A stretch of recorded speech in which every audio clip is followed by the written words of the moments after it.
1924, 1912. Kids playing today, they got a big long grip on the bat. The pitchers of my days, seeing them kids, they would say, oh, they would be meat for them.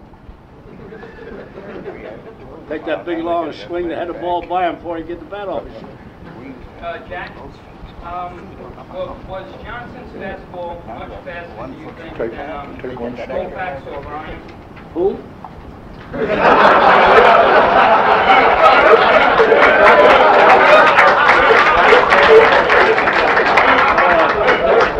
These pitchers today in his class, none of them. None of them.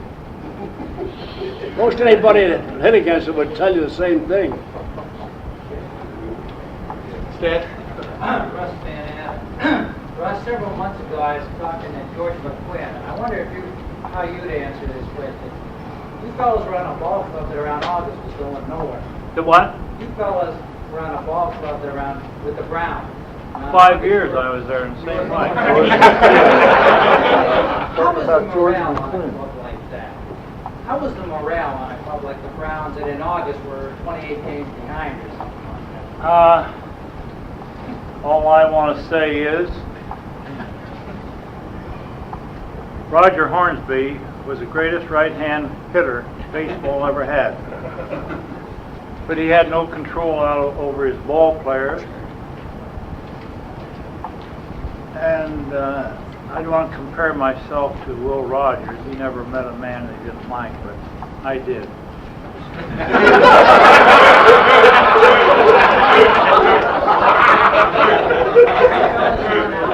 Like today, if the players got on a club like that, they'd all be wanting out. Was there a lot of saying?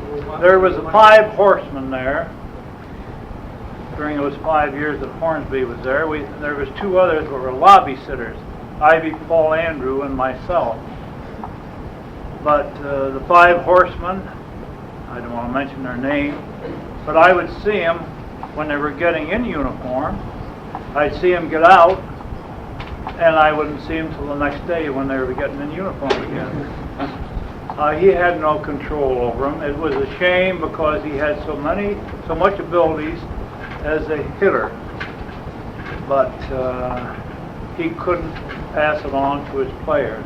They had no respect for him, and I didn't myself the things that he was doing, because I wasn't raised that way. But I give him all the credit in the world. He was a great right-hand hitter. Why was he a great right-hand hitter? I think one reason was because when I want to verify what Hinkie said too with Huggins. I graduated from Penn State in 1928. I lost 1 game to Holy Cross in 4 years, beat Syracuse 3-0, and gave 1 hit. And my senior year, last game, signed with Paul Critchell for $250. But anyhow, I went up to the Yankees, and Hug was there, and I pitched in batting practice every day.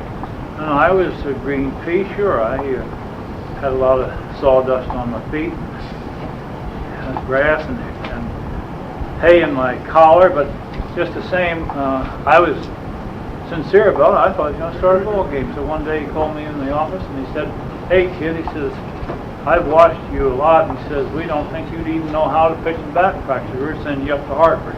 You went to Hartford too, didn't you? Yeah. But what was that question you wanted to know? How was the morale on the Brown team in those days when you were so far behind, the season that long way to go? The players all saying they'd like to be traded to other teams? Yeah, I said I wanted to be traded too. I called Hornsby's bluff in the clubhouse and broke up a meeting between innings. He was going to fine me, and I said, "Well, you go ahead and fine me." He says, "I will. You're fined $250. And he had a rule on the club that you weren't supposed to let a fella hit a ball when you got him 2 strikes and no balls. And Gomez was hitting against me, and it was way up over his head. And he didn't get a hit from it. He hit it to center field, and Sammy West came in and made a shoestring catch, and it was an out. So I went back into the dugout after the 9th inning. Gomez come running over, and said, "If that cost you any money," he says, "I'll pay your fine, Van." And one of his men, well, I'm saying that so that you can know everybody in the ballpark knew that there was a $50 fine. They should be able to say that or know that if they knew anything about baseball. So XYZ, one of the coaches, was close by. He heard me going right up to Hornsby between the game and told him what Gomez had said. And he says, Atta, you talk too much. I said, yeah, why? He says, everybody in the league knows there's a fine on the ball club and why we're throwing balls like we do. And I said, well, it's not my fault. He said, yeah, it's your fault. You're telling everybody in the ballpark on the other teams and so forth. So I said, well, I began to tell him what he could do with his ball club. And he said, well, that's going to cost you $250. And I said, no, it's not going to cost me $250. And I took my hands on one side of my shirt, one on the other, and the buttons flew every which way. And I undressed. And I said, walked over in front of him, Charlie O'Leary and Grover Hartley were his coaches. And Raj was in the middle, and I said, Raj, I don't think you got a gut in your body this long. If you have, let's go. So he said, give me a dirty laugh, and I said, well, that's the guts I thought you had.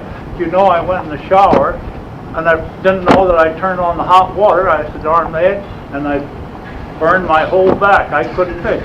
Well, when I stuck my hand under his nose, he said, it's going to cost you $500 now, and you're suspended without pay. And I said, like hell I am going to pay it. I went home, phone rang several times, and finally, Bill DeWitt called. He was managing the ball estate for the people that still owned it, the balls. Anyhow, I told him, I went in, and he called me finally after several calls. I went in, and I said, Raj, I don't want to play ball for you. You hear me, Mr. DeWitt? I said, I want you to get rid of me. I'll get back in uniform again, but I said, I still don't want to play for you. So we went first trip to Detroit, and I always got the paper to look to see who was hitting previously, whoever had been in Detroit, and here was headline: Hemsley and Atta traded to Detroit for XXY. I don't know who the ball players were now, but I know it was Hemsley and myself, and I know what happened. Ruby, who was bullpen catcher for the St. Louis Browns, and Hemsley went out that night, and they got tangled up with two radio patrolmen. They upset the patrol car. Hemsley came up with a black eye, nearly closed, and Raj called a meeting in the Detroit clubhouse before the doubleheader. He said, Ruby, did you have a good time last night? And Ruby said, didn't say it, just shrugged his shoulder. And he said, well, anyhow, it's going to cost you $250. So he said, Raleigh, how did you have a nice time last night? Raleigh didn't know how to keep his mouth shut. He said, if you said so, Raj, I had a good time. He said, it's going to cost you $500, and you're catching both double headers today. And one of his eyes was closed. He was tough, boy. You talk about tough catchers. Raleigh Hemsley was rawhide. And he put on the darnest exhibition in Detroit of catching you ever saw. He backed up first base. He went in the stand and caught flies and everything else. But he didn't get his money back. And it cooked the deal for me, because I had read the papers that we were to be traded to Detroit, and the next day in the papers, I wanted to get away from St. Louis Browns so bad. The next day in the paper, it said, headlines in the papers, Hemsley and Atta deal canceled. It was so close, because the next 3 years it wasn't better. Thanks, Russ. Anyone else? Yes, sir. On the question of Walter.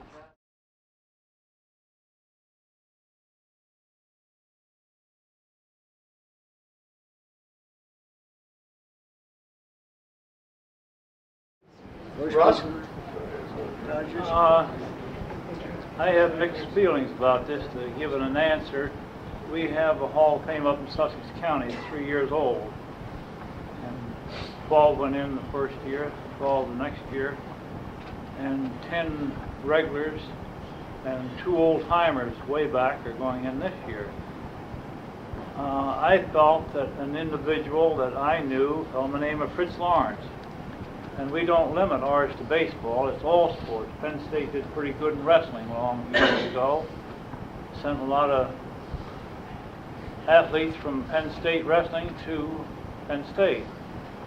And this year I have proposed a fellow's name, by the name of Fritz Lawrence, who won the skeet shooting contest for North American continent, 1937. Now his name was presented the first year. I presented it then. To lead an individual, he's out there all alone shooting. He broke 97 out of 100 possible.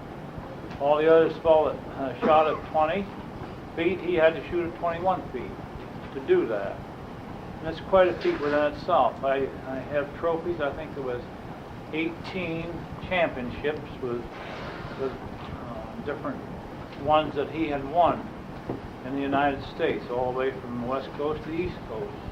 So I thought he should have gone in the first time, but no, I have... What about the National Baseball Hall of Fame? National Baseball Hall? Superstar. I would say the same thing, and I would rather not comment on it, because I think the fellows that do the picking are competent in doing it, or else you'd hear a lot more about it myself. Walt, Charlie, what do you feel about Hack Wilson? There's a large Me? following the champions. No, I don't think, no, I discourse. don't think Hank Wilson should be. No? I think Craig Stevenson should be. You put Stevenson in before Wilson. Okay. Any other questions? I'd like to ask Mr. Haynes a question.